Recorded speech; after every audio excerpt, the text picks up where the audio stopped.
Salutations, sleuths. I'm Gina. I'm Maria. And we are Fortuitous. Boom!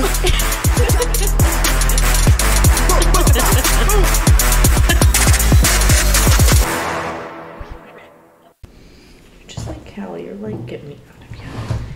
Get me out of here. She wants attention, but then you pick her up and she's like, no. That's Callie. They're the same. But then you put her down and she's looking up at you like, what the fuck? Why'd you put me down? Love me. Also like, the same. Because you fucking asked for it. God damn. I'm going to ask that to the animal communicator. Why does Cleo want attention, but not when I pick her up? Okay. I'm going to write it down so I remember it. Cue the Eminem song, Guess Who's Back? Back again. Gina's back. Tell a friend. After a 2-month sabbatical. Okay. A wedding sabbatical. You attacked me in the video you posted. Like, suspect took. And then longer than a maternity leave. And then the gas. The fart video. You got me farting. I did. I was like. But also, it's like, do you not know me? You're going to tell me that you need to fart, and then you don't expect me to not record it? Like, who do you think I am? You know, that's a great question. Like, I would just memorialize that for myself. They're saying that there's a owl that is haunted. A haunted owl? Yeah.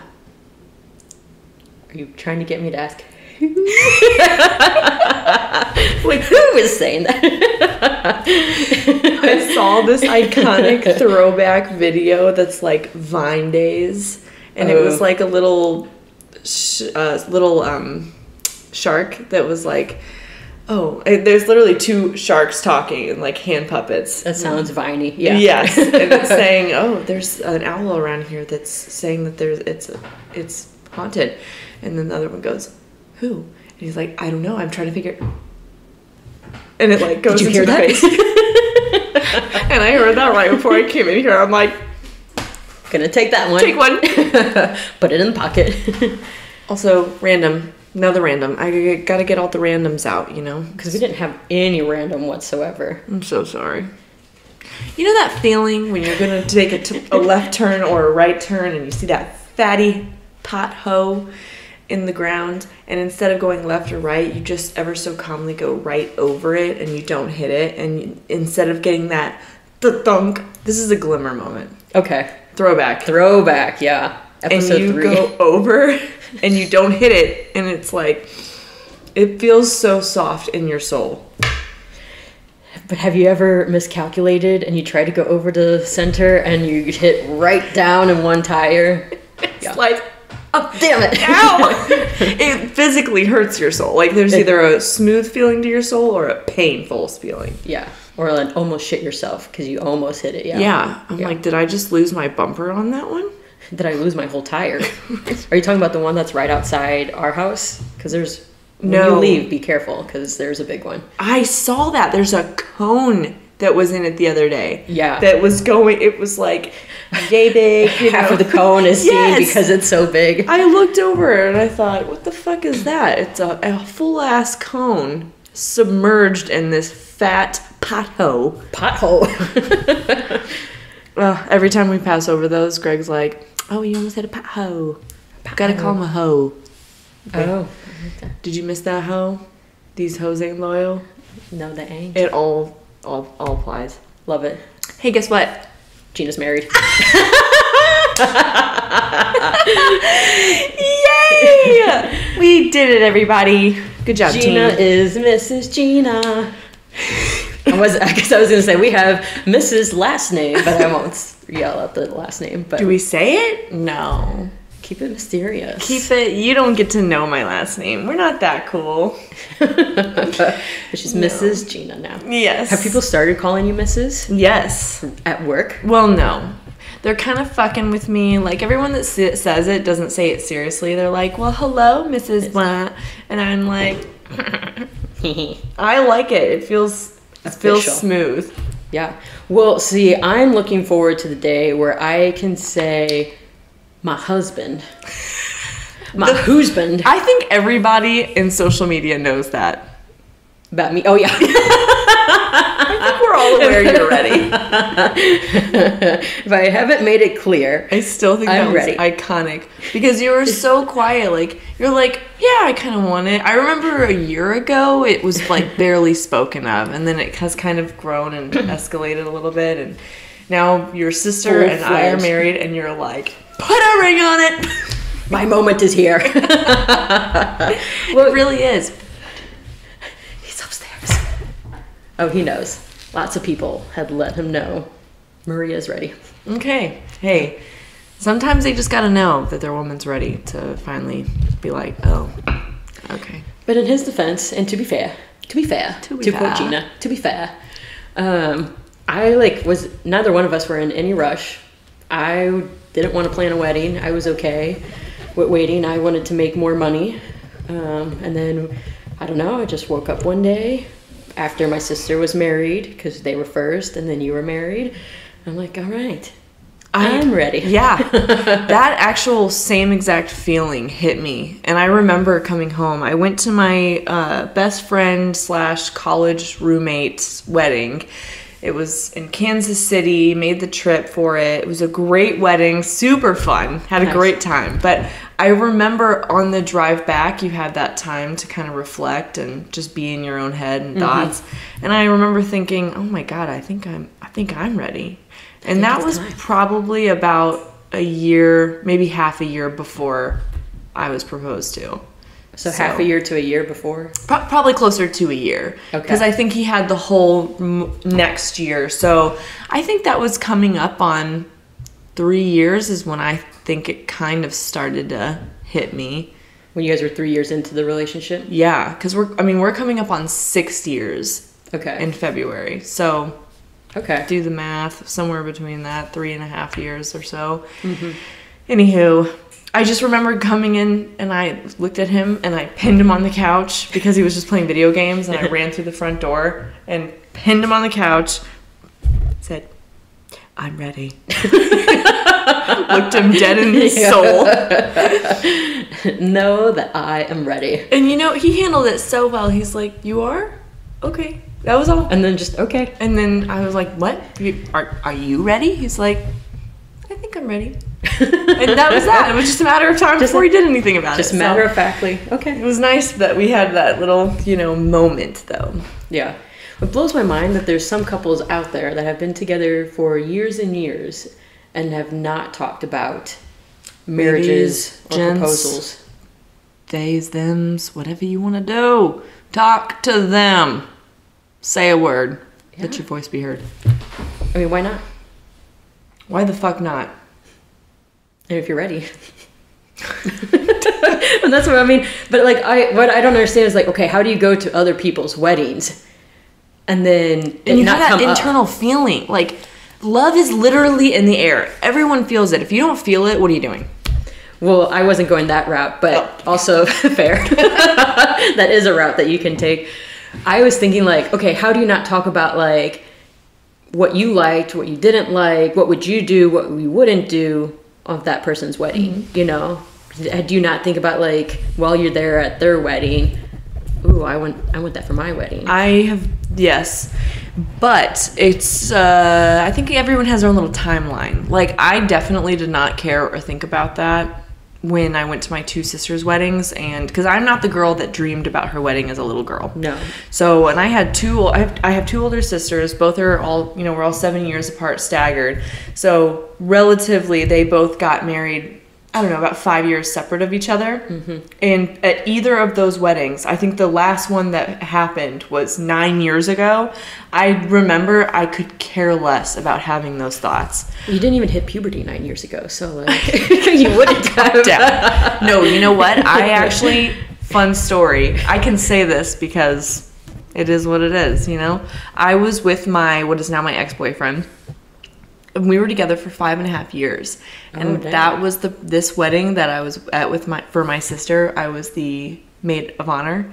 And this was definitely a broke the camel's back in our relationship. Let me just tell you that. Oh, damn. That sounds messy. Homeboy got so drunk. He had his face in his plate, and I was up on the At top, dinner? you know. Yeah, and he was being so difficult. And I'll never forget it that we went into the parking lot, and I was like telling him, like, get yourself together. This is embarrassing, like, for you and me. Like, I can't take care of you right now. Yeah. And he called me every word in the book.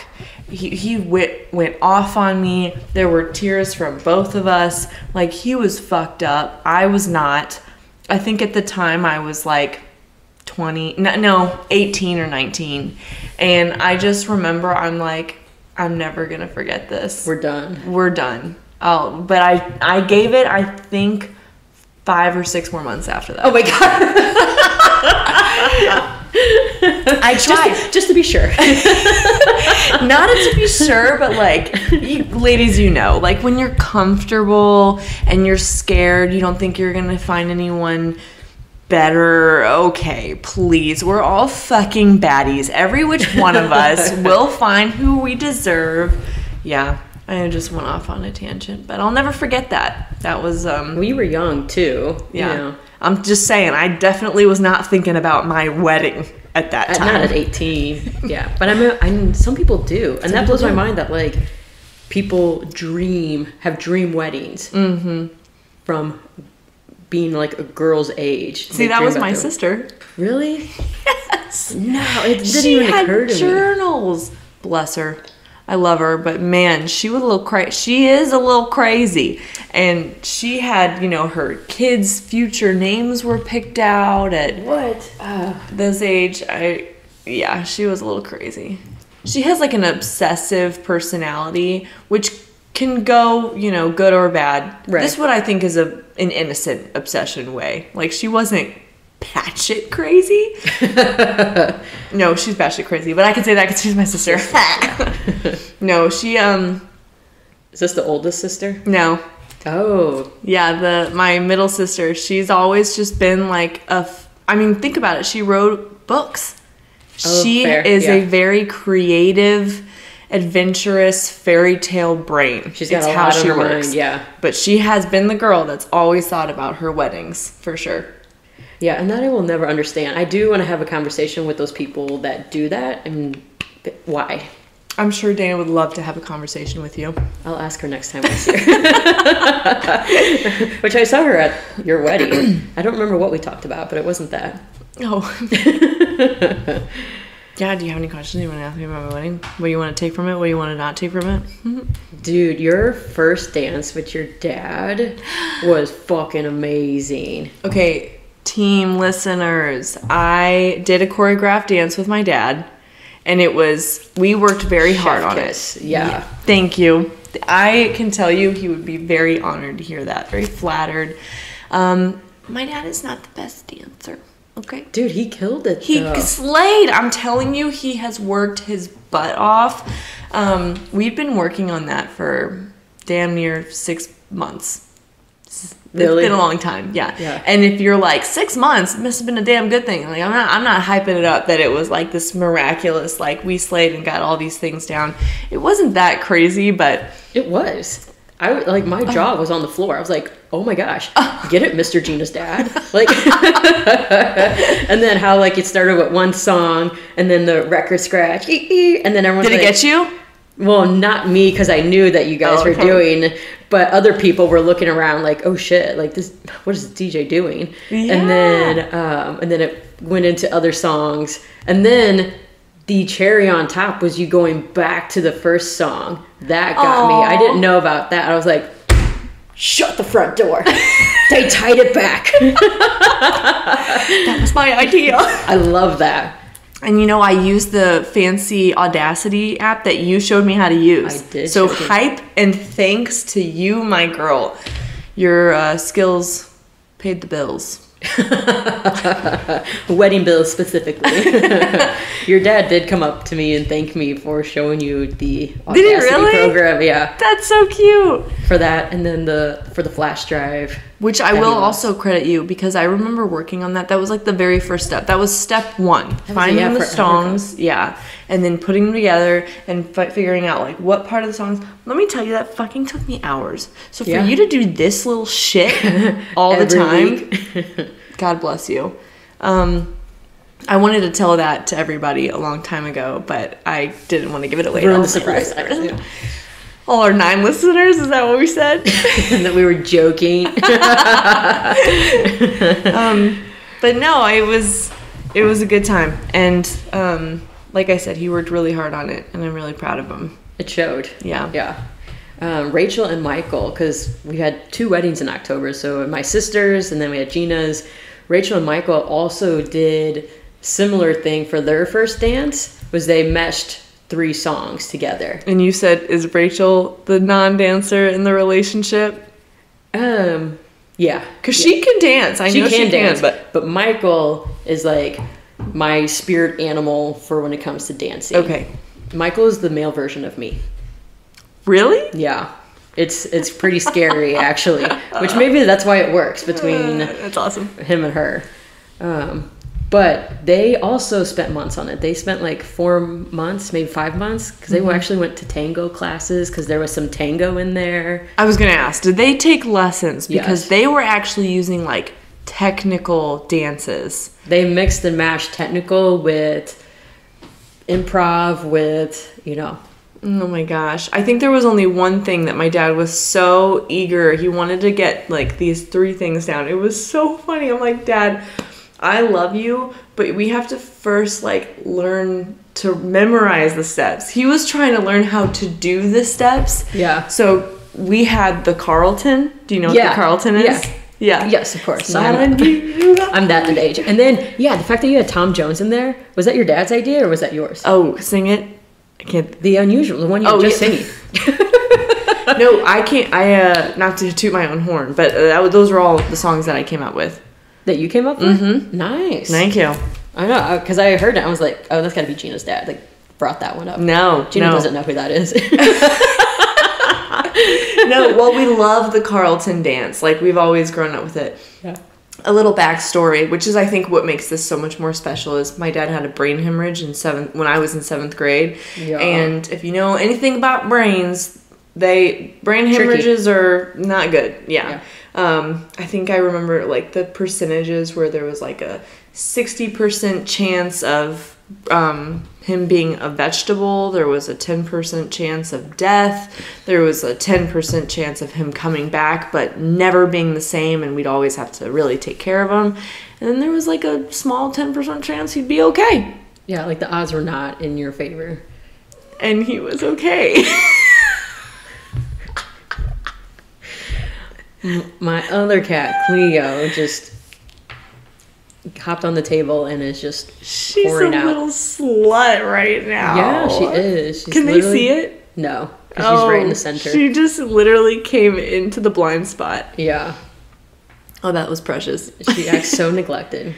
Okay, so anyways, he had this brain hemorrhage, and he came back, and we wanted to never take his life for granted. And I mean, I feel like my dad has got 9 lives, thinking of cats right now. I mean, he has always had the weirdest things happen to him, and he's always turned out just fine. So we just I'm sorry. I'm like this close to putting her in cat jail. No, she's the sweet angel. Look at her. She acts like it, but she's more mischievous than I would say. She's more manipulative, I would say. She can manipulate me as much as she wants. And she's doing it, yeah. Yeah. So I got the dance was just it was special because I mean anyone that has ever, I hate to say it, but anyone that's ever lost a parent, like you hope that you can have this father-daughter dance, you know, or mother-son dance, you know, so like those kinds of things can be touchy for a lot of people, and I know it would have definitely been touchy for me if I had ever lost him, because I'm very close with my dad. So didn't want to take it for granted. We wanted to have fun with it. And it wasn't so much about the dance or the main event. It was more so about the leading up. So all the practice that went into it, we kind of had hanging out. Meet up. Yeah. I mean, oh my gosh, we had so much fun. And then we're like, well, we might be a little tipsy, you know, the night of, so we should practice tipsy. So we'd be having drinks and this was we had a schedule, like every Sunday. Life came up, things happened, but you know, 80% of the Sundays for, you know, about 6 months, we were getting together and just practicing this dance, and it was great. That's amazing. I love that. I think I'm going to take that. Not necessarily like, you know, like meshing the different songs. Like I'll do the song that my dad wants to do, but like meeting up and practicing and... You should. Yeah. Ma'am. Cleo. Can you hear the purring? Can you hear her knocking over everything? Okay, so let's think about something else. So we're just, I guess did you, when you told me, you're like, what are we going to talk about this weekend? No, we're going to talk about your wedding. Is that all we're talking about tonight? Well, we're going to talk like wedding traditions. Okay. Where they came from. Okay. And then we're going to like tie in like your wedding also. Love to hear it. Okay. Because I'm like, bitch, I could go on and on. So tell me to stop. Which is why, that was the, yes, the topic. Fair enough. And also like people have been waiting 2 months to hear it. So thank you to the people. Well, first, thank you for coming back. And then thank you to the listeners who have been patient and have stayed, and thank you to new listeners that our guests have brought. I'm surprised you guys didn't all leave when I left, so maybe honestly. They did. I mean, honestly, the star of the show has come back, so now all of our ratings will come up. Yeah. We're suddenly just gonna take off. And then thank you to all the guests that came on and helped me out. Honestly, I loved seeing things. I felt kind of like a out-of-body experience, not actually, but it was so neat to kind of be a part of the audience and actually not be in the show for a little bit and just seeing you doing your thing. Get different perspectives. Yeah, it was really neat. I enjoyed it. Nice. It was a little stressful for me. I bet it was. Like, it was really fun to have the guest on. But I don't know, there's something about like, okay, Thursday nights, I know Gina's coming over and like we just have like that routine, the ritual. God damn, Cleo, I am going to take her upstairs because she's just ruining everything. Is it ruining? Yes, I got the camera so perfect. You are going up. Oh, no. Pause. Bye, Cleo.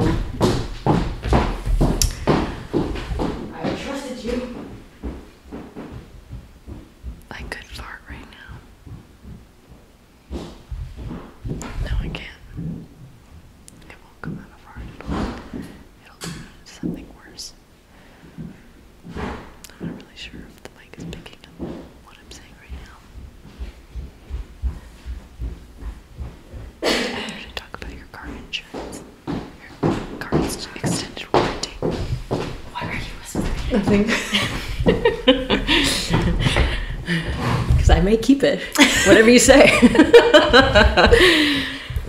Okay, but I'm going to answer the big question that nobody asked is, how was the day? It was the best day ever. I did indulge. No, I'm just kidding. I was like, who the fuck is not asking that? I was like, what's wrong with people these days? No. But in this conversation, it was a great day. Things happen because, you know, they tell you it's never going to go to plan. And I have my stories that all come out within a little bit. But the overall experience, it was phenomenal. I did soak in every moment. Good.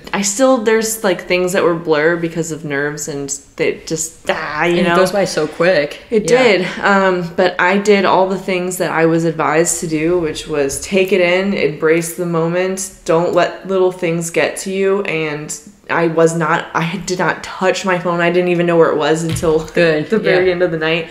So, I mean, it was just a flawless day. And, I am a newlywed, madly in love, and life is great right now. So, I love it. Okay, tell me what you got for us, babes. Well, so I did have some questions also.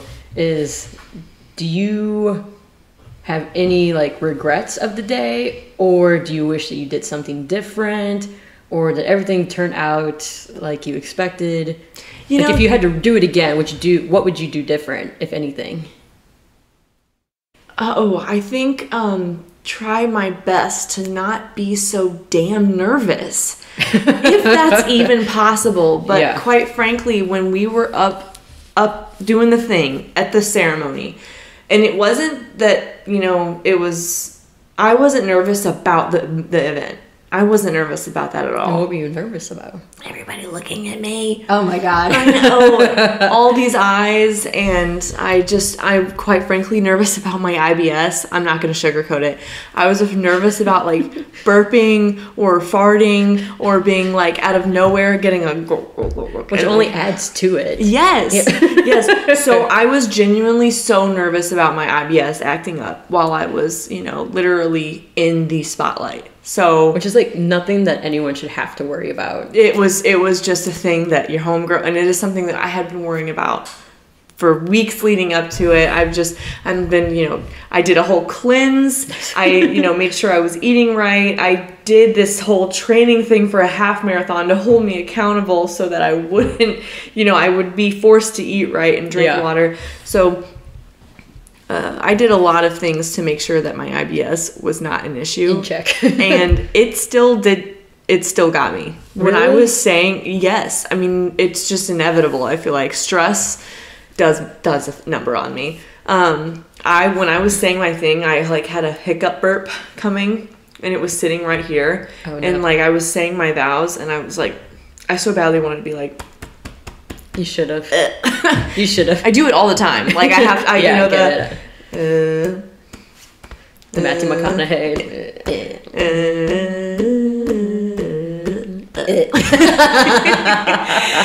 So, I do that. Like it works. If you really need to get a burp out, just beat your chest. But I didn't do that, and I held it together, and then as soon as we were going down the aisle, I got to finally get it out of me, and it was great. Well, you weren't like mic'd up at that point, so like no one heard it. And I know people would say like, oh, I wish I would have practiced this for the photos.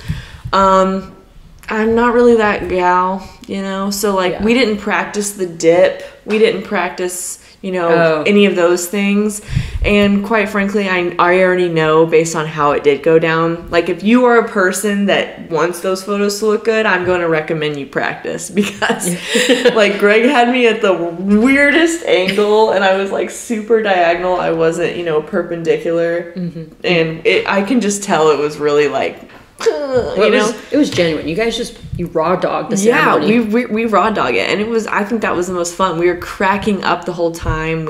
Nice. I love that. See, I would prefer that over like doing it for the pictures. Yeah, no, we didn't do that. I did like have in my moments leading up naturally, because Instagram influences me. It influences all just naturally. So I did be like, I think we should practice this, but I think everything that is ideally what you would practice, we tried once, and it was fine. I think I want to do no posed photographs for our wedding. I want to do everything candid, nothing posed.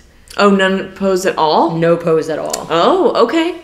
Because I love my sister's wedding, but I started getting annoyed with all of the poses. Oh, well, yeah, we didn't have, I don't know how many poses they made you guys do, but we were just doing the family photos. We didn't really do like pose photos, now that I think about it. Well, I mean, it was family photos, but there was just so many. I felt like we were doing photographs for like 3 hours, but then she would have us do the same like 2 or 3, and I'm like, all right, lady, let's mix it up. So I was like, can we do this? Can we do that? So I was like, that bitch. I was like, that's fair. And well, I think it's up to like, if that's something that no one thinks about, because I didn't think about that, people tell you, have a list of things that you want to target or don't want to target when you are getting your photos done. Mm-hmm. So had Rachel been like, I really don't care to do those things, yes, that would be totally allowed. But if you're not thinking about that, the photographer is going to do what they think is, the right thing to do. And quite frankly, she gave me, by the way, I'm going to give her name out here. Yeah.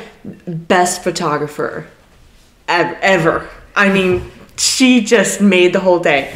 When they told me, you choose your photographer and you choose it by that personality. I mean, obviously, make sure you like their style and all, but over everything, make sure you like their personality because you're with them all day. Yeah.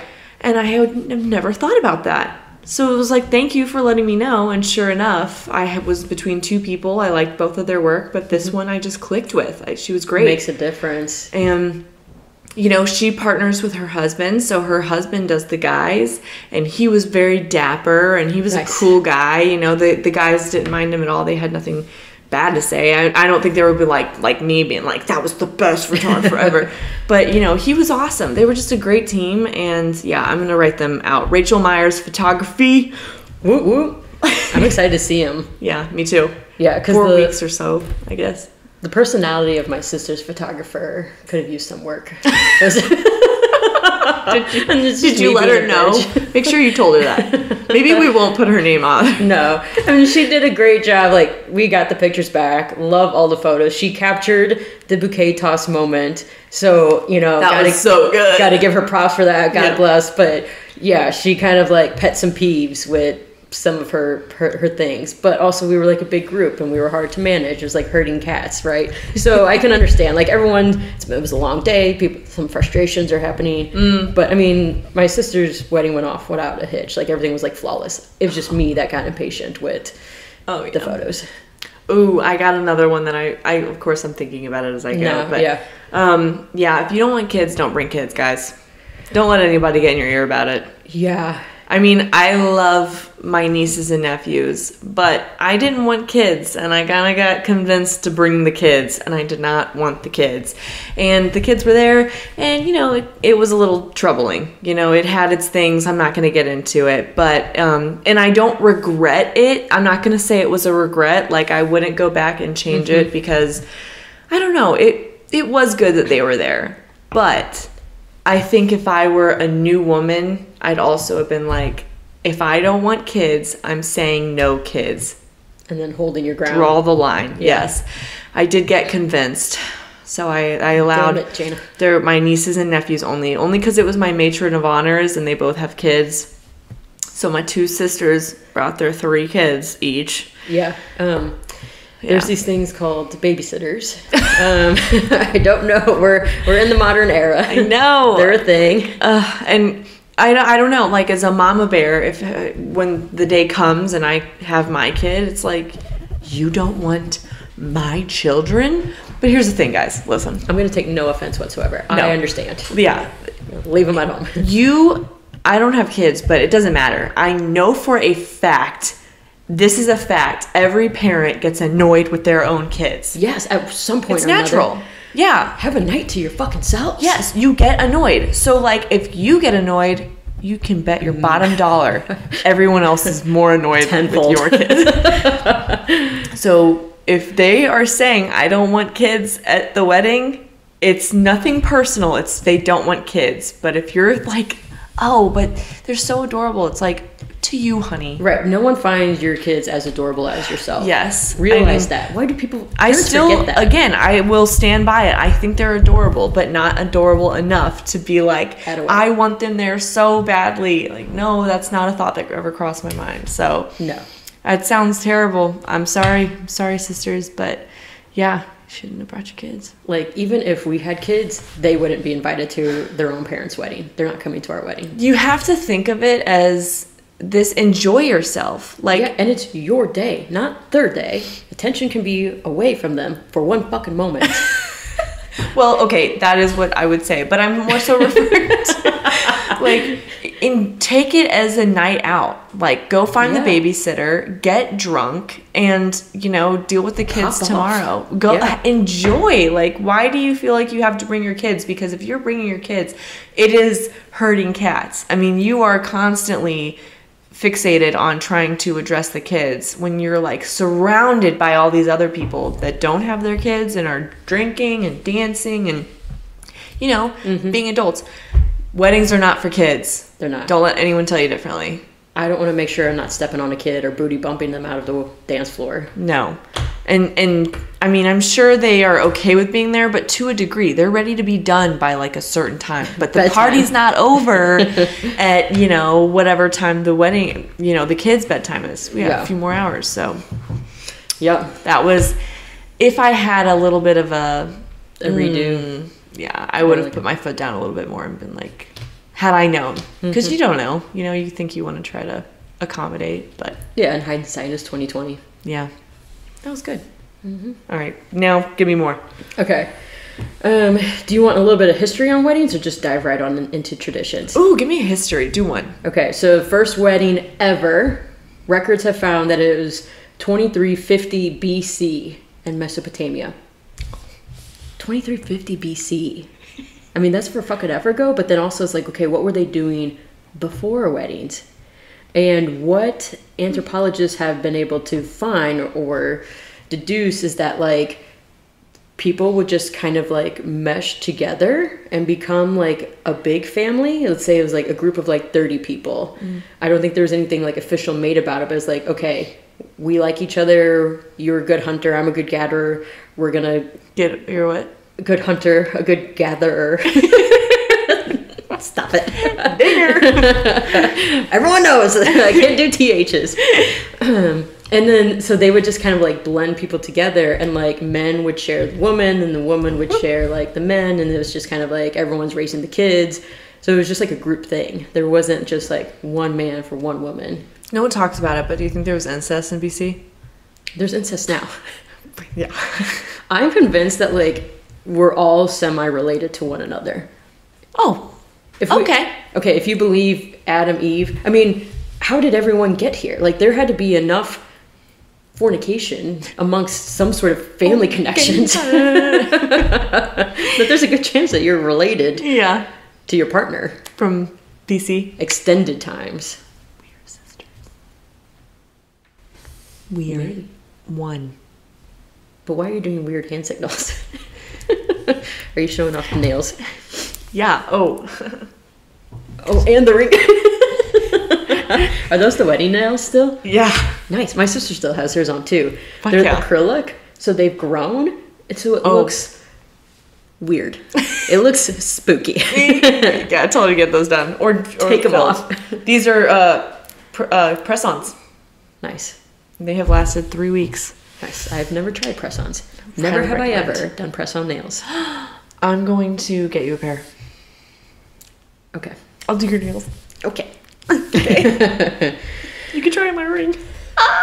Oh yeah, let's do it. Okay. Wait, you want to do it now? I have done it before on another episode, but let's do it like with the nails, and it's the whole thing. Okay. Yeah. Okay. Keep going. All right.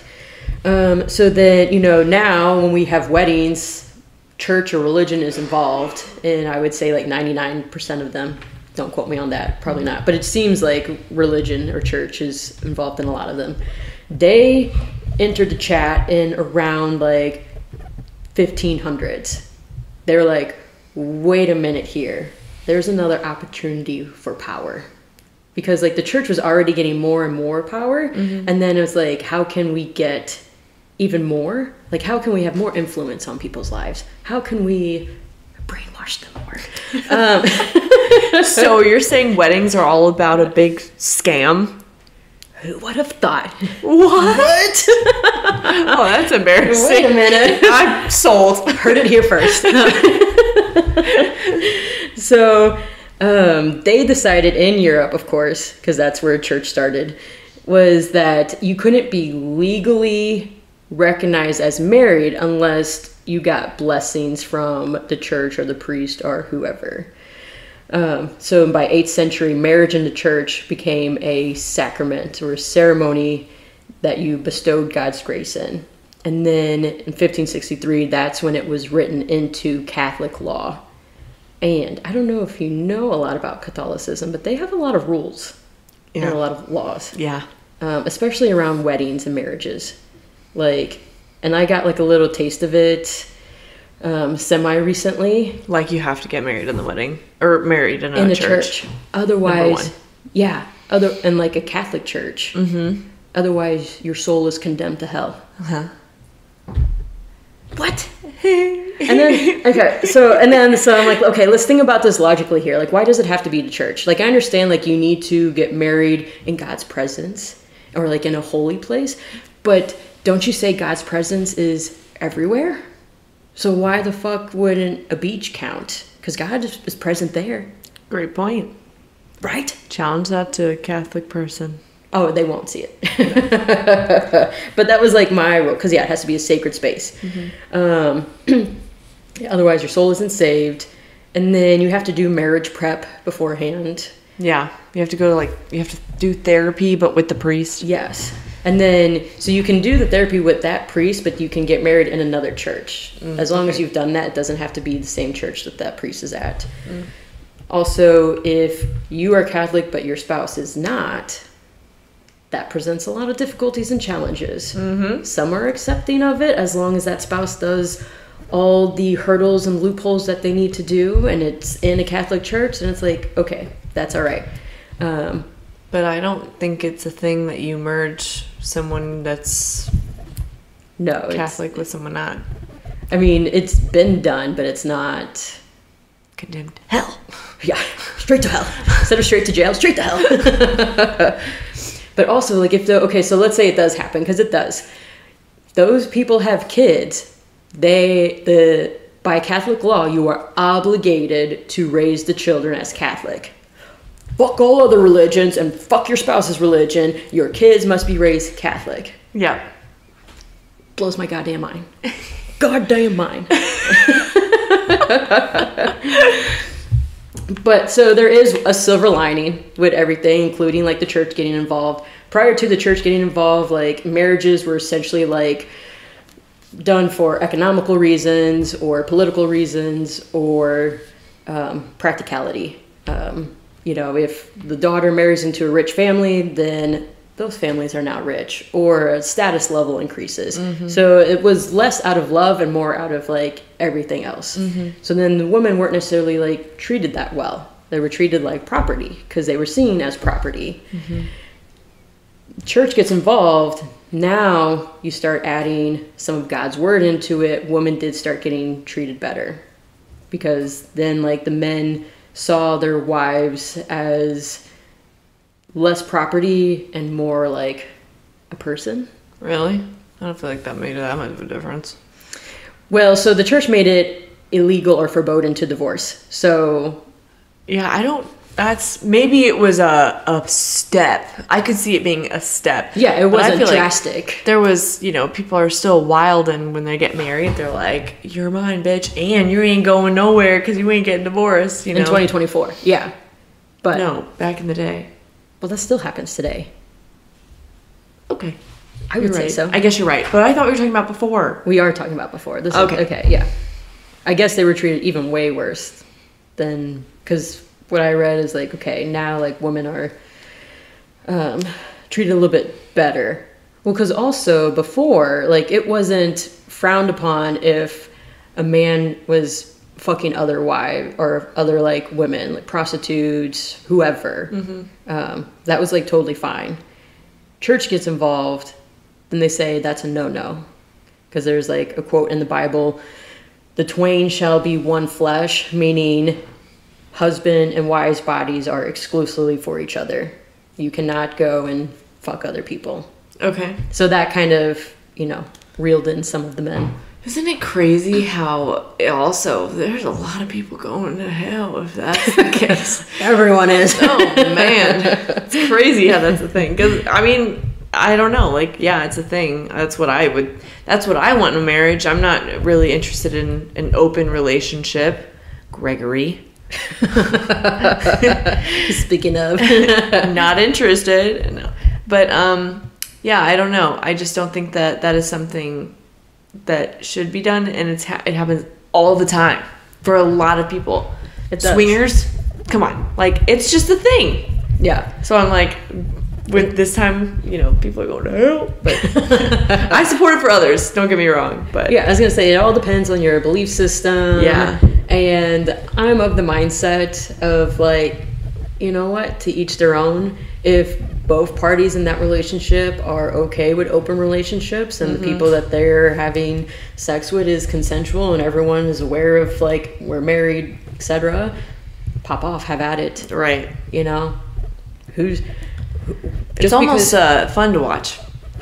Well, it's just like, okay, who decided what is right and what is wrong? And we're doing it based off of some quote unquote imaginary dude in the sky. Someone way back when wrote it down on a piece of paper, and we just as a society just followed these rules that someone made up forever ago. And then we get all mad at someone if they're doing something different. But it's like, why do you care? It's their life. I don't get it. That's a good point. You know, why you having an open relationship and you being happy about it? Why is that pissing me off? Like, if they're physically causing harm to a person, that's different. You know, then you want to put a stop to that. But if they're living their life and it does not affect you literally at all, yeah, I guess that goes with a lot of things. Though, like abortion, or Plan B. Yeah, how you got folks sitting outside protesting. It's like, what is this? What does me taking this pill do to you? I'm just curious. Yeah, it's the whole thing. So, wow, get us going. I know. Just the season. All right. So let's get into some of the traditions. A lot of these traditions were based on like to ward off like evil spirits or to get more luck or because something was unlucky. Like a lot of it was based off of like superstition and paranormal stuff, which is kind of cool. All right, let's start with the dress. So Western tradition is wearing a white dress. You see that a lot in America and some other countries, but other countries wear different colors, which I didn't know. Here I am in my little American bubble thinking everyone just wears white wedding dresses, but other countries wear different colors. But white is worn because it's seen as like pure, innocent, supposed to symbolize you're a virgin. Not pure anymore. Nor was I ever. Nowadays, like if you had to stick to that, there'd be a lot of like cream dresses or pink dresses, Mine was ivory, so technically you were correct. Yeah. But also like white was considered like when you get married, you want to wear like your Sunday's best, your the best of the best, your most luxurious item. Well, way back when, white was considered luxurious because you had a hard time keeping it clean, and only like the wealthy would wear white. So you'd wear white as to show as like, okay, this is a special day. And then Queen Victoria actually started the trend back in 1840. So she wore like this long lace trimmed white dress, and then from there on then it became a thing to wear white. So white dresses for weddings started in 1840?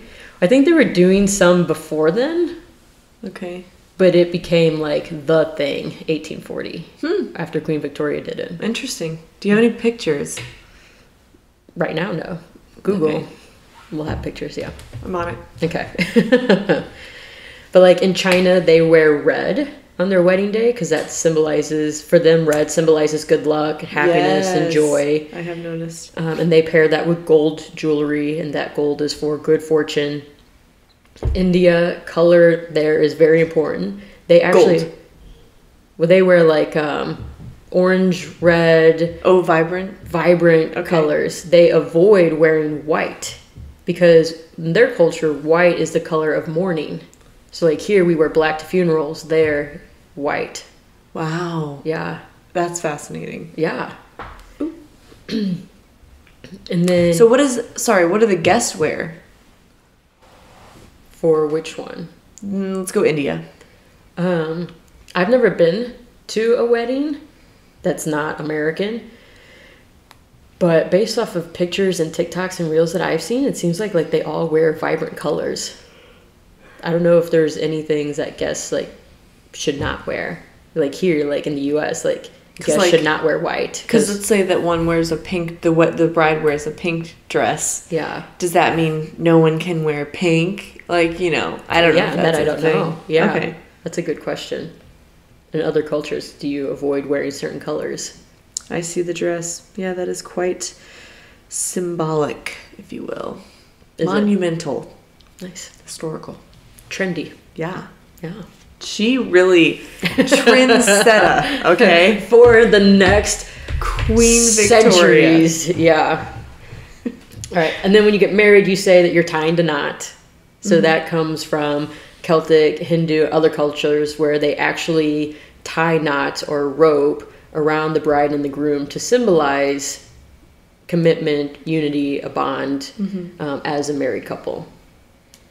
And then in Mexico, they actually still do that. So when Vic and I have had conversations about like what we'd want to do at our wedding, different things like that, like he's brought up some Mexican traditions that he wants to incorporate into ours, which I'm, totally game for. And one of them is you do like this lasso or like the rope, but you like tie it in an infinity shape around the couples. So one, it symbolizes that like, the union of the couple, but also it's in the figure 8 symbol, which infinity. Oh. Yeah, it's it, forever. Infinity is forever. Oh, cute. So we'll do that. There's another traditions like with coins that I didn't look up, but he's mentioned. So we'll do that. We'll do it? Well, like when we get married, we'll do it. You're going to do it? We're going to do the lasso, and then I think there's one with coins that he wants to do. Oh, that's cool. Just no church. Okay, yeah. Unless, so I sent you that one reel of there's a church that's just like covered in skulls. Oh, that's where, in Spain? There's one in Portugal. Oh, and Portugal. Now my algorithm is sending me all these other churches that are just gnarly and wicked. So there's more locations now where we could do it. Like neither side of the family is pushing hard to do a church wedding, which I'm thankful and grateful for. But if one party was, then my petty ass would be like, okay, I agree, but I get to pick the church. And then they'd be like, okay. And then they show up and it's a church and it's filled with skulls. And I'd be like, ta-da. Like, do they actually have real church services in that church? Or is it more of just like a museum? Not historical. I don't know, actually. Because I'm like, I would go to church. I would. I was like, I would not go to church. That's a church I would go to. Amazing. Ooh, I'm going to hit you. I'm going to sprinkle this in there. Okay. I've got a recommendation and a non-recommendation. Do tell. I'm dogging. Sorry, folks. Not sorry. Where I got my dress, recommend. Where they direct me to get my alterations, tailored, would not recommend. Are you gonna call it out? I'm gonna call it out. Yeah, because it was bad. Like I'm sorry, but come on. Well, you want to protect the future people going because yeah, you had a horrible experience, and like I don't know. I don't want to like dog on the company. I just had one particular lady, I will not say her name, but I know she works on Saturdays. So if you happen to be getting your dress from the bridal shop and they direct you, they are not directly correlated. I just want to make that clear. But they do say if you want to get your alterations at this tailor, you can get it for a discount. But they're not connected. They're just partnered. I wouldn't even say they're partnered. They're just like but they work. They're right there, and you can get a discount. But I don't know. It was weird. I think they used to be partnered, and they're not anymore. Aside the point, the alteration shop in Crystal City. No. Where the fuck is Crystal City? It's like an hour away from St. Louis. Jesus, so you drove an hour every time. Ask me how many times. How many times? 8 times. That's absurd. And she works on Saturdays. She could not get it done. I asked to like get this dress pulled up and tighter, and she's like, you don't want to do that, because then she was saying like it would make this elastic like stretch or this look weird, and I'm like, and I didn't really care. I'm just like, it doesn't fit me. It's too big. Oh, we have a guest. Another interruption. Bye, Victor. See ya. See ya. Text when you get there. I will. Love you. Love you. Love you. We had the goddamn door. Okay. But I will not let this go. I remember also going, I tried to go my first time by myself. Actually, first 2 times by myself. Because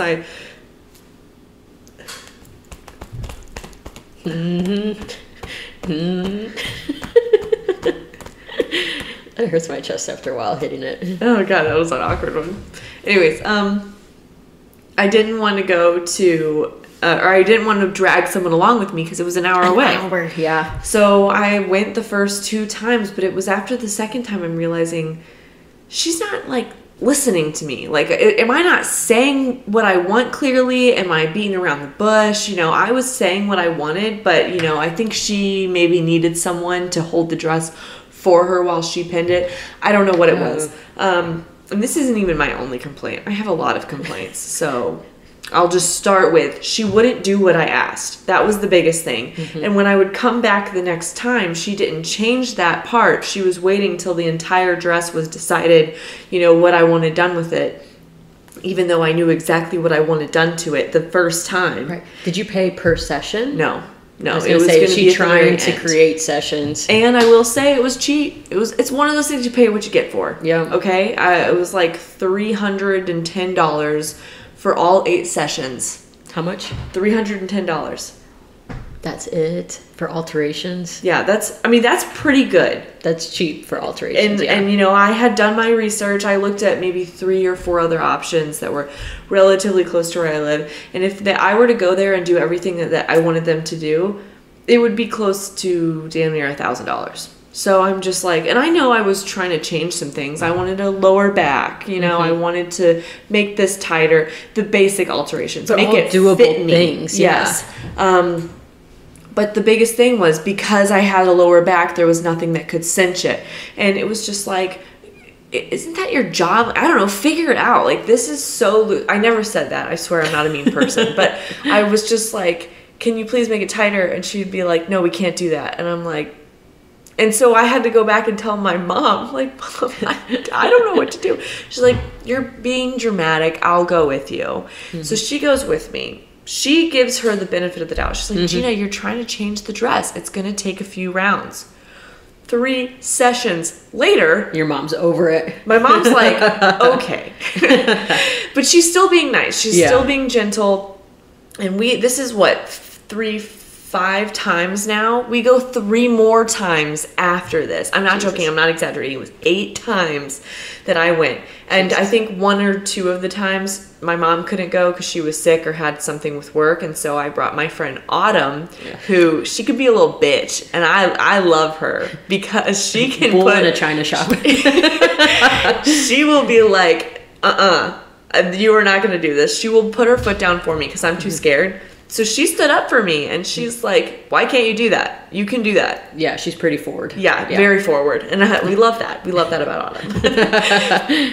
And so, sure enough, like, we made steps, but I'm not joking. By, like, the 6th or 7th time, I was getting in the dress, and there was at least 100 pins in it. And I had to, like, oh my God, inch my way into it very carefully, because they were everywhere. At the bottom of the dress, at the bustle, at the bum, you know, all around the sides, around the armpits, and everywhere. And she said, okay, the next time will be the last time. Guess what? It was not the last time.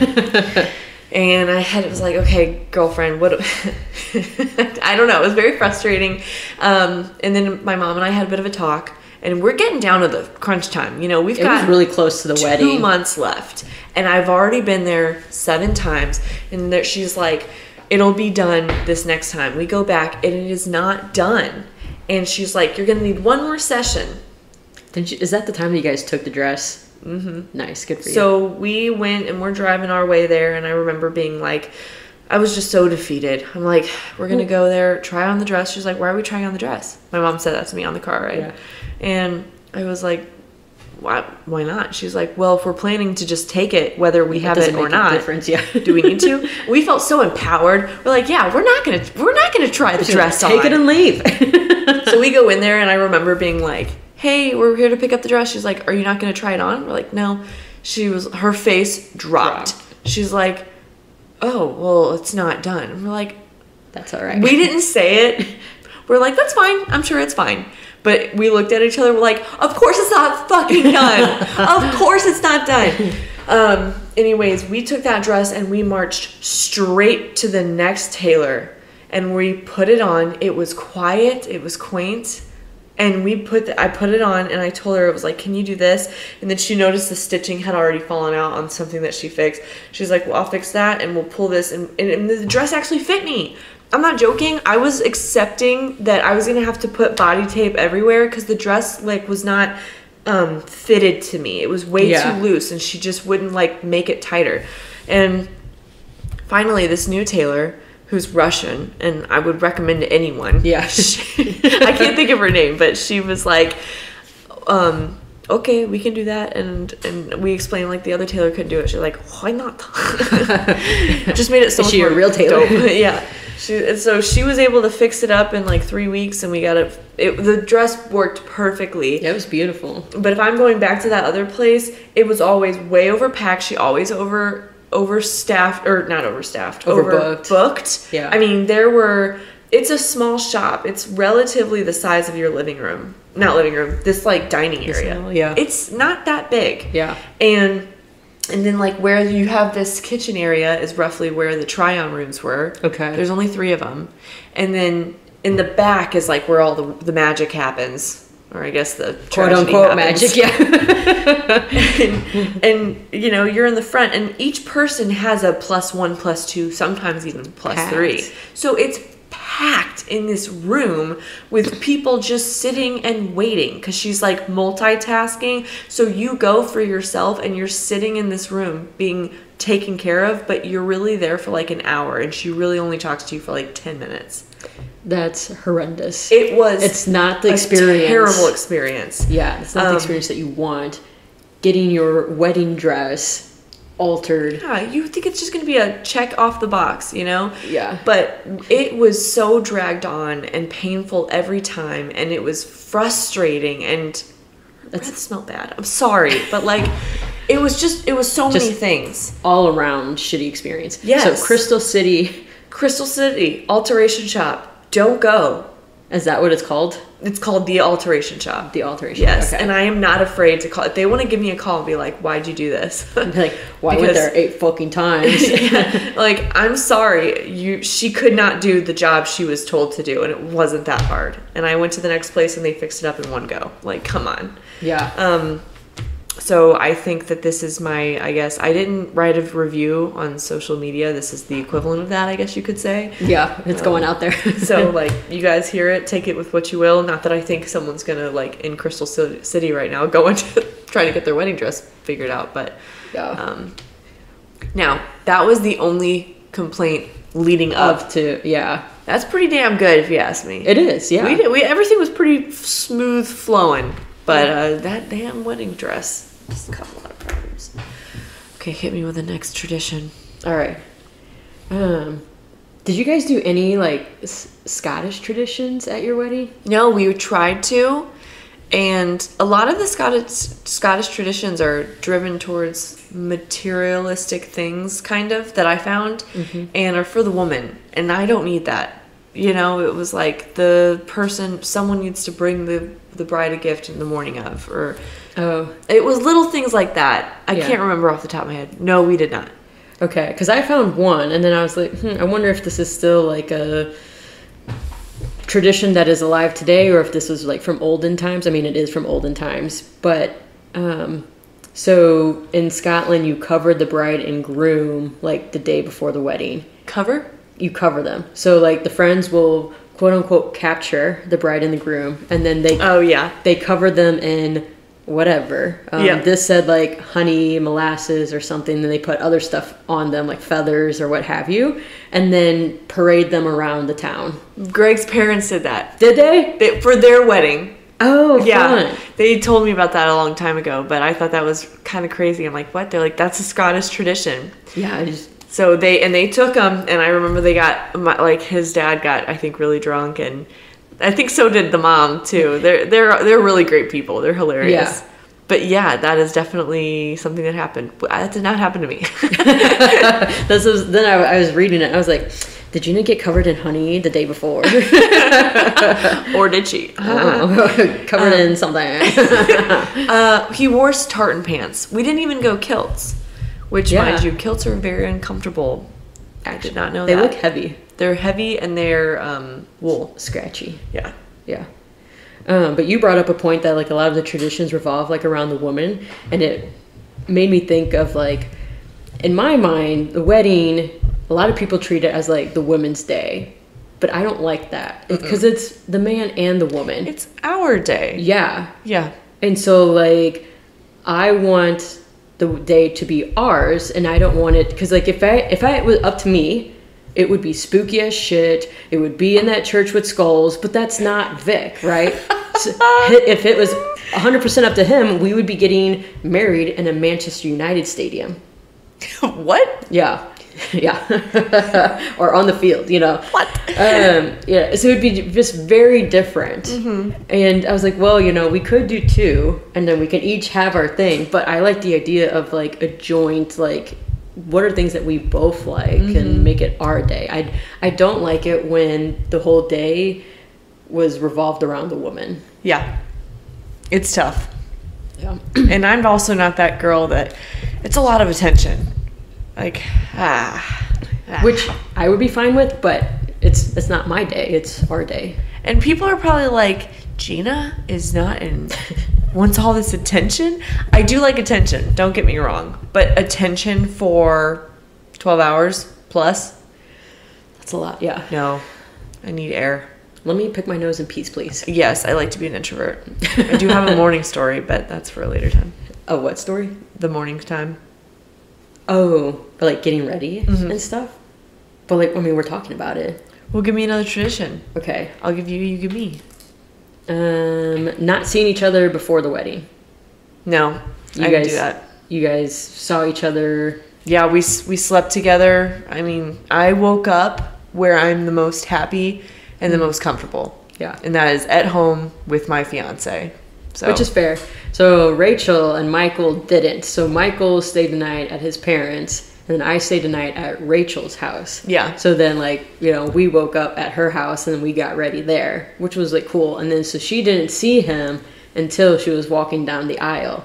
And I actually really loved that idea. Aww. Because then it's like, okay, you like miss them a little bit, and there's the anticipation of seeing them all day. Yes. So then when you do see them, it's like that much more like blissful. It's definitely it could go be great either way, because you also want to be careful. Like, those jitters are real. They're very real. So when the day comes and you're like, I'm planning on not seeing them until the moment I see him down the aisle, but then that just makes it that much more like, I think exciting. Oh, girl, what? Yeah. Yeah, I didn't like that. I wouldn't have liked that. It was really good because we did a first look and we did the pictures, the family pictures before, so we didn't have to worry about that during the cocktail hour. Yeah. So that was nice that we could just spend the day that is for us together. Yeah. That was important to me. So where that tradition comes from is, it kills me. I love it.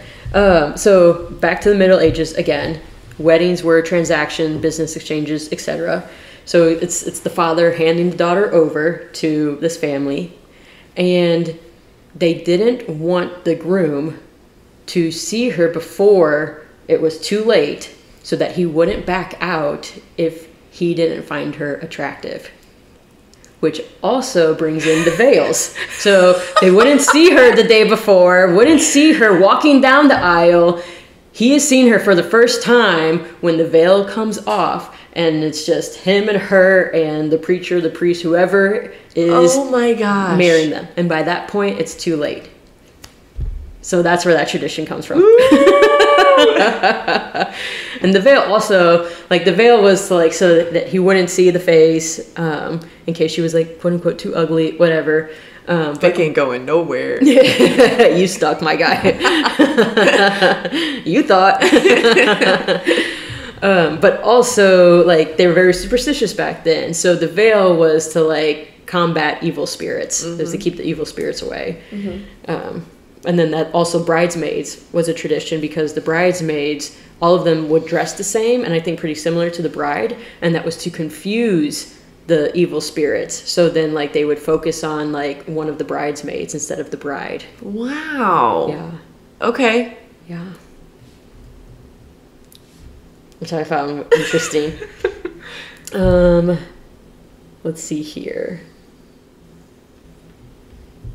And then groomsmen, that was also a thing. Partly one to like ward off evil spirits, but also the groomsman was actually like literally a groomsman.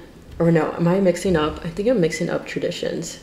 Because I think in another country, in Greece, Yeah, in Greece, one of the traditions is to shave the groom because they take the groomsman job seriously. He grooms the man. Oh! Yeah. That's funny. So the Greek's best man, or I think it's pronounced kumparos, he's the barber on the wedding day. So it's like, one, to show that like this, because he'll do it with a straight razor. So it'll demonstrate the trust between them. Wow. And then he's the groomsman, so duh, what else would he do? Wonder if Greg, I gotta ask him if he would have let his groomsman or best man do that. Probably not. I don't think I would let any of the boys touch Vic's face with a razor. No offense to any of the boys, but no. And then Vic's gonna keep a beard. So, but the best man back in the day, he was usually the best swordsman, because I guess weddings would get like rowdy. So then you have your best man as the best swordsman, being able to fight anyone off, real or spiritual. Weird. Yeah. Is that still a thing? Having to be the best swordsman? Yeah. Probably not. In Greece? No, this was just in general. The shaving one was Greece. Okay. Yeah. The groomsman, that was the broader. Did you find anything about the cracking or the breaking of the plates? I did see that. I didn't write it down. Because I've always wondered what that was. I've never looked into it, but I know it's a big tradition. Pretty sure if I'm mixing it up, it could be Greece or for Jewish weddings. Because it talks in like My Big Fat Greek Wedding, that movie. I've never seen it, but I thought it was in that movie where they did break the plates. But maybe I'm confusing movies. I did see that tradition here because there's a list of. I was curious of what other country traditions were. Your eyes. I'm speed reading. You went here. They had daggers in their eyes. And this one I didn't write down, but I'll say it now because it was kind of morbid. In Mongolia, tradition is you have to find a chicken's liver. What that means is, so a Mongolian couple hoping to set a wedding date must first kill a baby chicken, cut it apart, holding the knife together. We're in this together, bitches. And they have to find a healthy liver. And then once they find the healthy liver, then they're successful and they can set a wedding date. Find healthy liver within the chicken? A baby chicken. Yeah. What if they... Oh, okay. So I was like, that's cruel. It's Poor animals. Yeah. I don't like that one. Well, I hope they get to eat it. They find the chicken. I'm sure that they use. And then another, since we're on like a... not morbid, but different. In Russia, they take photos at the tomb of an unknown soldier. So as a sign of respect, this is like Moscow, Russia, pairs or couples there will take wedding photos at the tomb of an unknown soldier near Kremlin. And then they decorate the area with flowers. So I thought that was kind of interesting. Yeah. In Cuba, they pin money to the bride's dress. I should have had a Cuban wedding. I mean, you can take any of these traditions, I feel like. I don't think... Or you can just be like, I'm going to have a Cuban wedding. No, not a full... But you can take aspects of different weddings, right? Like, you don't have to have a full-blown American wedding.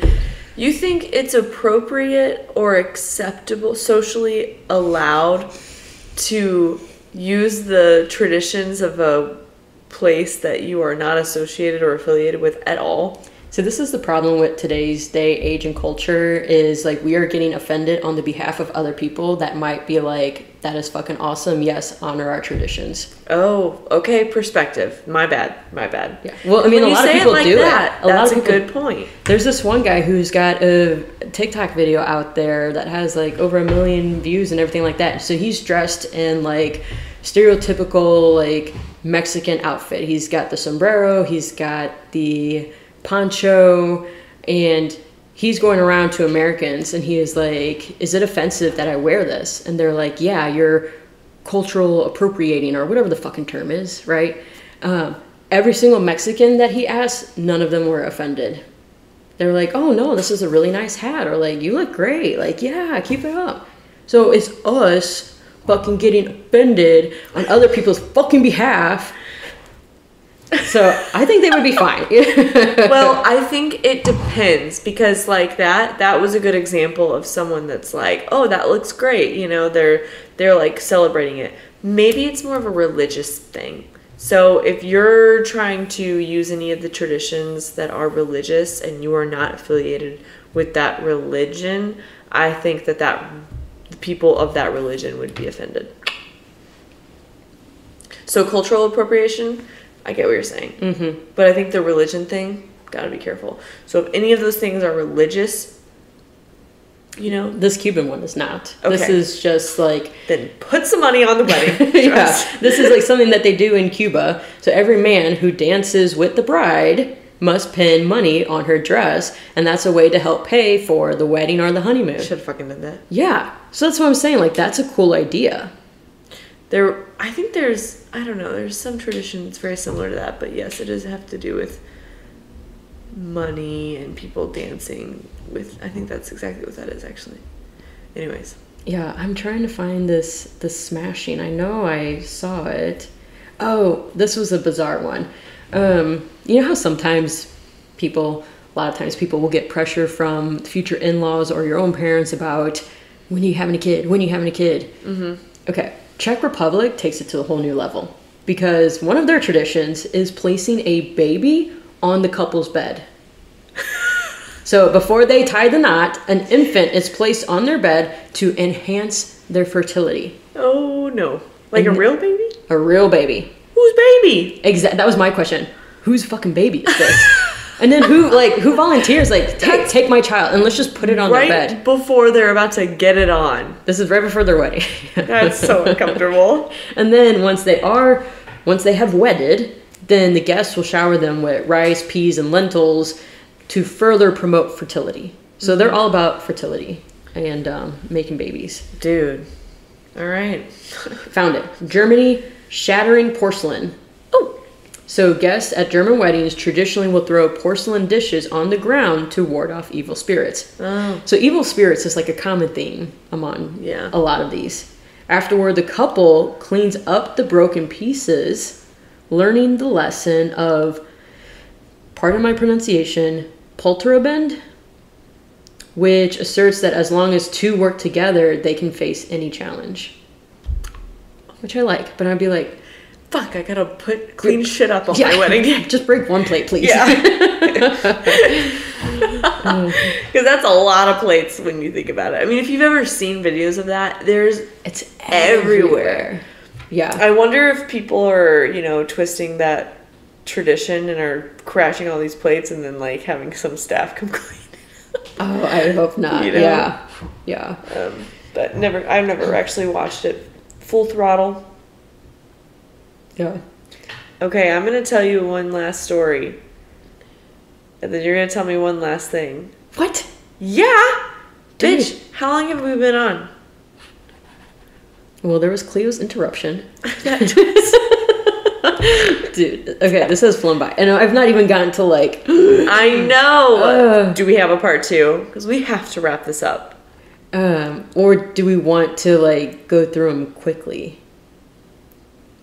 It's up to you. What time are we at, Maria? An hour and 15. Dude, so the ones with the guests are like, there's none of them that are like less than an hour and a half. They're all hour and a half to 2 hours. Oh my gosh. Yeah.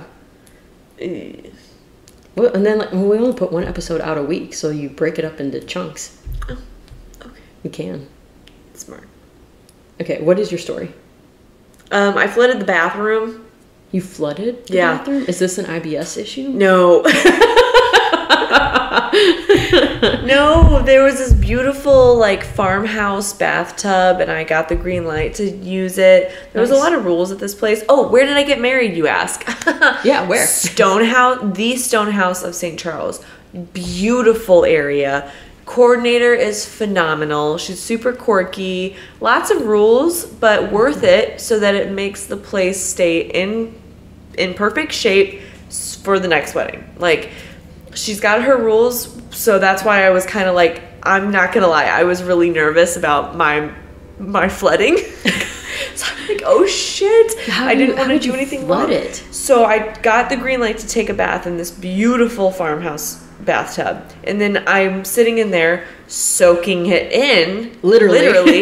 Bubble bath, all right? I used the soap that she had there. I'm laying in there basking in all of it. And then I go and sit crisscross applesauce. I'm sitting in this bathtub. I'm looking out into the room. My wedding dress is on the bed. I'm looking at the beautiful sunlight coming through the blinds. Like, it is a beautiful room. It's a moment. And I'm just sitting there. Mind you, I do have Greg on FaceTime. On the day of the wedding. Of course. Yeah. I saw him basically the whole day. Fuck that tradition. Fuck it. So I'm sitting there just like laughing and we're just kind of talking and I'm like, and then something catches on my eye, the glimmer, and I see some water seeping out of the bathroom. And I'm like, you know, my eyes go, doot, doot, doot, doot, doot. Like, what the fuck is that? And I'm looking and I put two and two together and I'm looking at the bathroom. It's a big bathroom. Yeah. The whole floor is flooded with like half an inch of water. How did you not hear or notice that? I didn't. So I'm like, what the fuck? And I look over. I'm trying to like find out where it's coming from. I look over on the side of the bathtub and there's a pipe where they stream because the water level never changed. So it was that's like leaking from the pressure, I guess, of like me having turned or got the water going. I don't know. But so like it was their problem, not yours. Yes. Yeah. It was not my fault, but it was, you know, disclaimer, everything was fine. And the coordinator was super nice about it. In fact, she was apologizing. She's like, I don't want you to worry about it on your day of your wedding. Yeah. I'm like, I'm sorry I flooded your bathroom. But it wasn't you. It wasn't me. Yeah. and fast forward, everyone was like, Gina, are you sure you got the green light to use that bathtub? And I'm like, yes. Like, I'm so confident I was okay to do that. And anyways, I'm sitting there and I'm like, fuck, okay, it's okay. I can clean this up. I start looking for a towel. You're going to clean it up on the day? Oh, yes! Bitch, what? Is that where your head went? Well, it's like, what? On the day of your wedding, you're going to clean it up? I don't need this. But like, if it was... leaving it as is. If it was me... that like, oh shit, I forgot to turn the water off. Yeah, I'm cleaning it up. But it was their pipe that broke. I'm like, hey, your pipe broke. Sorry. Oh, well, they weren't even on the... It was... If I could explain this a little bit better, it was not a flood that you want to let sit, okay? It was a big flood. There's no flood you want to let sit. Yeah. And they weren't on, I'm going to call it campus, because like it's a really big area. The reception was at the same place as the ceremony. It's huge. Mm-hmm. Anywho, I didn't want... they were not on the campus and weren't going to be until like 2 o'clock or something. It's like 9 a.m. right now. And I'm like... okay, that's fine. I'll just find a towel. There are no towels. What was I going to do? You're wondering? Yeah. I didn't know. So here comes the anxiety. The anxiety plops, quite literally. I am covered in suds, okay? And I get out, step into the super puddly water, walk over to the bathroom, and take a fat shit. I'm like... nervous poops. Nervous poops is a real thing. I was so anxious that I was like... I don't know what I'm going to do about this. It all just hit me so fast. And then I'm sitting there on the phone with Greg while I'm taking a shit, covered in suds, naked and afraid, covered in this water. And I'm like, Greg, I have a situation. I have to go. I call over my bridesmaid. I'm like, Autumn! She comes in, looks at the bathroom. Oh! Looks at me. Oh! She's like, it's fine. Everything's fine. We have to use my sweatpants to like... keep the water in the bathroom, you know, because it had a little lip. Yeah. So most of it was in the bathroom, but it was so high, it was going over and going into the room. Oh, no. It ended up flooding and like affecting the ceiling downstairs. Oh, and I didn't even think about that. My parents, bless them, heroes, brought us a ton of towels because they weren't too far from they're in venue. St. Charles, yeah. They brought a bunch of towels and we were able to properly clean it up. And I did like start cleaning it, but really my homegirls came in clutch. They basically took care of it and were, cleaning it. And they're like, you just go and relax. And I'm like, okay. Well, that's where I was like, okay, well, between either like the people there working there or the bridesmaids. Well, like, I was initially in my head like, I have to do something. But when I pulled someone in, they were like, you go, I'll take care of it. Yeah. So I took my shit and walked away. You like went in there, destroyed the bathroom, destroyed the toilet, and then walked out. I'm done for the day. See you at the altar, bitches. My job here is done. She even gave me her sweater to like dry myself off with. Oh man, what a predicament. Okay, hit me with another one, baby. Okay, we'll go through them quick. Okay. All right, so I won't do all of them. Cutting the cake. A lot of people do that. It used to be only the bride would cut the cake, and that was to symbolize the loss of her virginity. Oh. Yeah.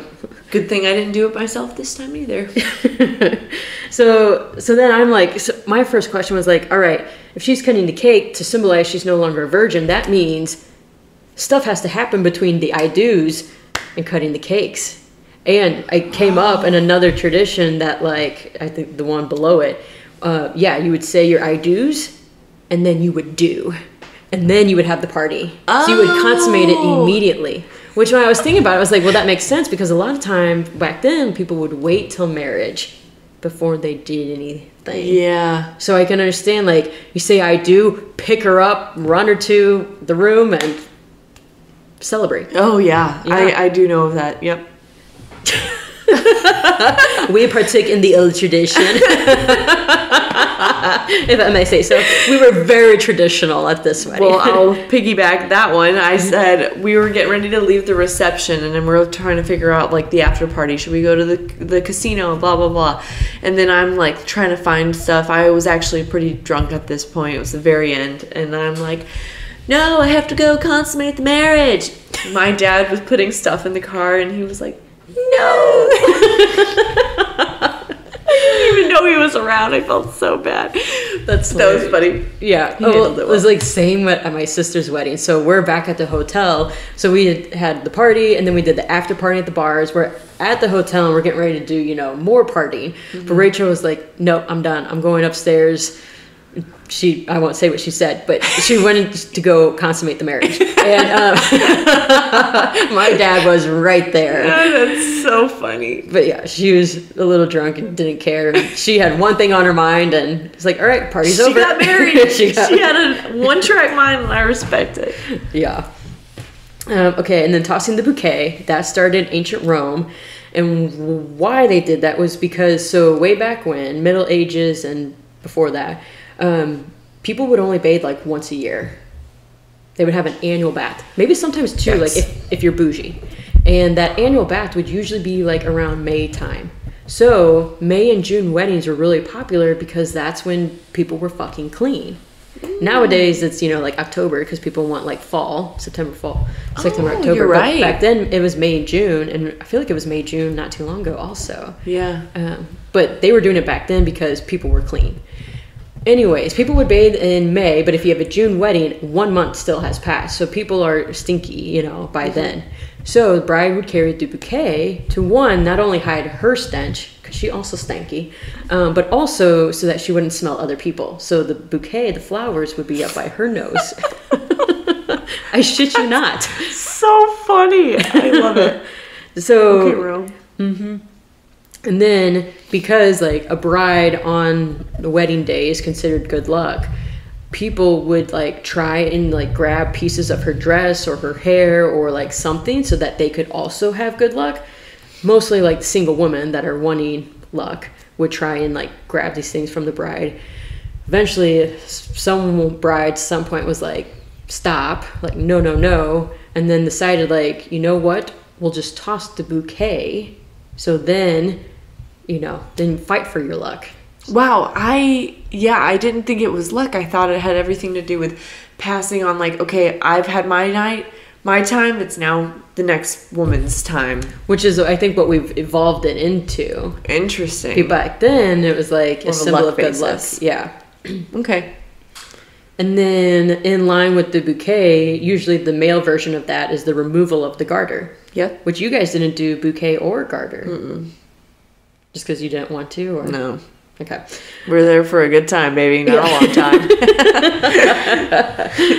So removing or tossing the garter was to symbolize that things were official, if you catch my accent. Meaning the marriage was consummated. So dude to deed. And then tossing the garter meant like, I just fucked my wife. Yeah. Because, back then you didn't wait. But also back then you also had to have witnesses of the consummation. What? Yeah. Oh. Apparently everything just needed to be witnessed. Ooh. Why? I don't know. But so people were witnessing the officialness of it all.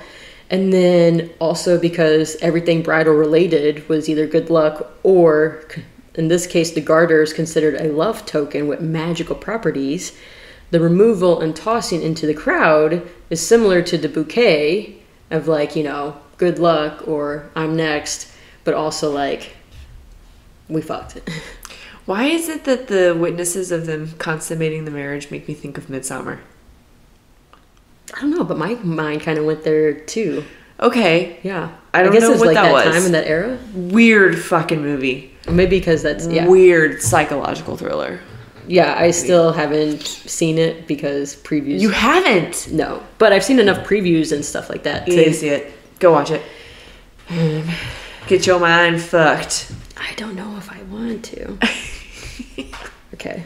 And then the ring finger. Who was the guy that officiated you guys? His name was Gregory Valpito. Also going to throw that name out there to recommend him. He was magnificent. He was great. I really want to write a review for him. So you guys didn't know him. This was a random person. No, I found him online. I couldn't even remember how I found him. I don't know how I came across him, if it was Google or Zola or what. But I found him, reached out to him. I think his quotes were a big, drive, because a lot of the officiants were shooting kind of high, like 500 or something. Really? I kind of wanted to just have someone that we know do it. So money quotes, not his actual quotes. Yes. Okay. Yes. No, the few that we were looking into were kind of shooting high on quotes and stuff, and my parents, it was important to them that we had a proper officiant. They didn't want us to just have our friend like get confirmed. Ordained, thank you. And because that's what I was originally going to do, but that's still official if they are. But like my parents wanted someone that, because they are a little more on the religious side, so they wanted someone that did have like the professionalism and the knowledge of God's word, stuff like that. I guess, yeah. So they definitely, like, that was something that was important to them. And so we were trying to find a happy medium of someone that would build in a little bit of religion, but not too much, because also Greg and I are not too religious. We just wanted to have it just involved. A dab of religion. Yes. And chef's kiss. He did phenomenal. He was like, do you guys want me to do vows for you? Do you have, do you want to write? Because they call them vows, but really they're more of like love notes. Okay. What we did is I would consider a love note with some vows. Okay. That's the way he described it was really good. He's like, we could do a mixture of both, where I will, you could write your love notes or vows that you have, and then we can have more official vows. I mean, he gave us so many options on how we wanted to drive the whole thing. Nice. He did a lot of great follow-ups on asking us what we wanted. We had to say about each other, our stories, how we met, what things we like to do when we're together. Because it seemed like he knew you guys. So I'm like, who is this dude? He did his homework. Yeah. Okay? He knew you guys. We had, I think, a phone call, a FaceTime call, and then I think another phone call that went like more towards closer to the wedding. But he was so casual. I mean, he has an Instagram, so like you can look him up. He's done a lot of weddings. And I mean, he's so chill. He has 2-colored eye. I forget what it's called, but his eyes are beautiful. I didn't notice from afar. Not to mention, his name was Greg Valpito. So I'm like, Greg. It is fate. Yeah. Okay, this is meant to be. But I don't know, just hearing his voice, it was kind of like, it was smooth and comforting. He had a very like laid back, personable personality.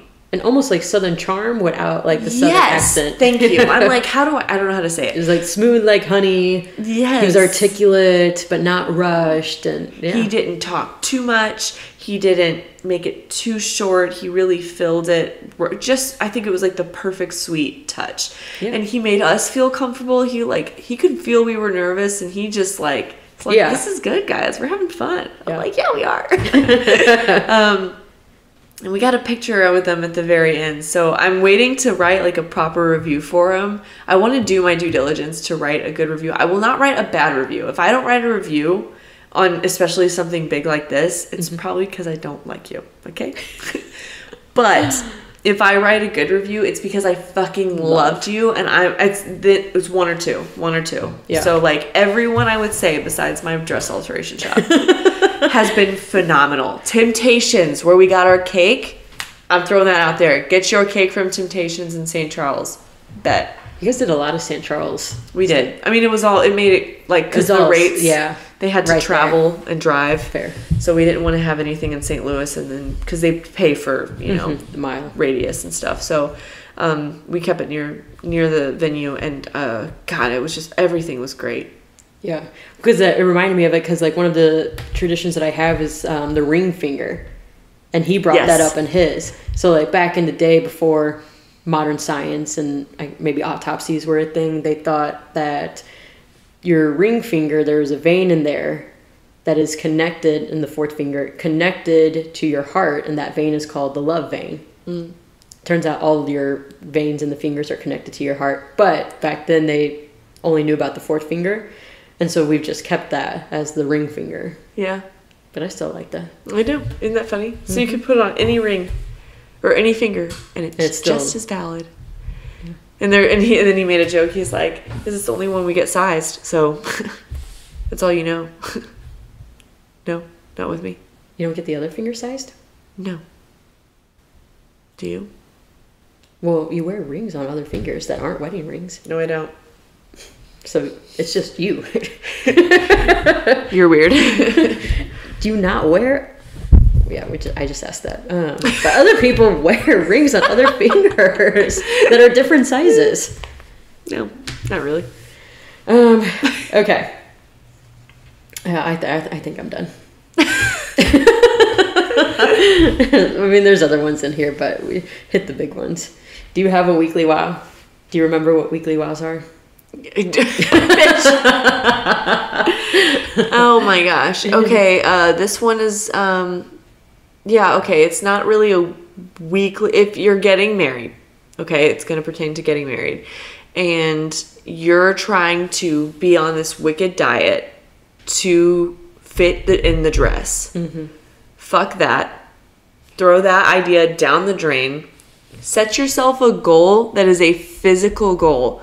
Bitch, I'm bringing it back to your bitch ass weekly wow from forever ago. That's like, just go do it. Just do it. Yeah, you know? Yeah. I signed up for a half marathon. I know. And it's happening this Sunday. Yes. And a part of that was because I'm not the person that's going to eat good so I can look good. You know? I want to eat good so that my body feels good. You know? And I want to have a goal so that I also hold myself accountable and want to eat good so that I don't feel like ass when I'm trying to do that goal. Yeah. So in this situation, that was running, and I picked the option to sign up for a half marathon, and I've never run more than 3 miles in my life. And when you signed up, yes. Yeah. And then I kind of took it very seriously. Like, I really started getting into it, and it wasn't so much just for doing it for the wedding. I was like, I am about to run a fucking half marathon. Yeah. So the journey has been great, and it's been really exciting looking and going into a wedding, but nobody really talks about the after. You know, you get married and then what, you know? Then life. And it's kind of bleak. It's scary. You don't know, you know? It's just like you look down that tunnel and you're like, I've been working so diligently and so hard. A whole year you're planning, if not more. And then boom, like you don't have any really thing to work on. Well, in my case, I also kind of mapped it out nicely so that I had the wedding, and then 2 weeks later, I have this big race that I've been working hard on for the last 12 weeks as well. Yeah. So it's I would just highly recommend that if you're trying to do anything to look good for the wedding, and it's physical, if you're trying to get that body, if you're into that, do it for your health, not to look good in the dress. That's nice. My weekly wow. I like that, but I like that for like everything, not just the dress. Like, eat good to feel good. Yep. But on side note, as far as notes, I'm going to offer you all the recommendations that I have so we can hopefully get them in the notes, because I have so many people that I want to shout out and recommend that were great. I got micro needling done. Brandy, she was amazing at Grow Hair in Lafayette. Which blows my mind that you did it on your... Oh, no, I'm thinking of dry needling. Because I did dry needling when I pulled my hamstring. Oh. Not micro needling, dry needling. No. Wait, am I saying that right? It is micro needling, right? Micro needling. What's the eyebrow thing? Because it was not the eyebrowing. Micro needling is the thing that you do on your face. On your face, yeah. Great tips on how to take care of your face and do the pre-work. My makeup artist and was also my hairstylist. She has great rates. Bailey Hager. I'm gonna put all these out there. Send them to me. Yeah. I mean, everybody was just impeccable except for Alteration Shop. Sorry. Can't win them all. No. Yep. That's all I got. Well, I'm proud of you. Thanks, buddy. Plan the wedding, but also mostly for the marathon, because that's what's most important, right? Is the running. Yeah, me too, buddy. But I'll let you know how it goes. Yeah, and then you'll get addicted to challenging yourself. So it starts with a half marathon, and then after the half marathon, you're like, okay, now what? I thought you were gonna be like, you're gonna get addicted to running. No. Well, you might. My body hurts. You might. Give it more time. Well, you're next, baby. For wedding, yeah. Maybe we'll see. People could surprise us, and then it won't be next year. So 26, baby, maybe. All right, bye. I was like, next for what?